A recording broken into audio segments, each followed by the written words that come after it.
Theo, hierachter binnen de puinhopen van, wat wie dit pand? Het Bouwmapand. Ja. Oftewel de oude Stadsherberg uit 1843. Het is plat, maar de hersenwotje in Strieden. Ja, ik ben er een jaar mee bezig geweest. Ik heb het niet alleen gedaan. Ik deed het samen met wierbedoper Chris Haagsma en leden van de SP. Die hebben mij ook steun.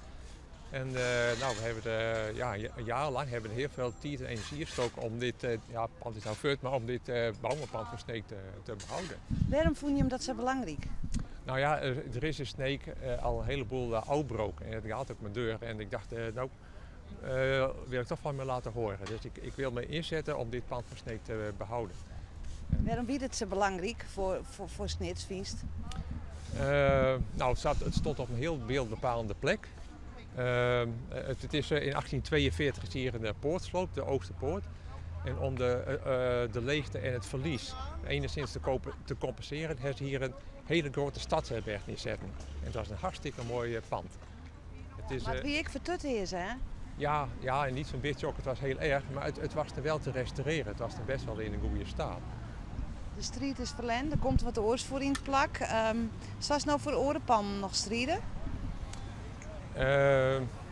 Als het even aandient, dan doe ik dat. Ja, want ik zit vol strijd, dat zit erin bij mij. Het is een echte snitser. Ik ben een echte snitser, ik ben hier geboren en opgegroeid. Ja. En zo volle mogelijk moet behouden worden. Dat vind ik wel, ja zeker hoor. Ja. Nou ja, hoop je dat er toch iets moois voor waarom komt? Nou ja, we zien het wel. Ja.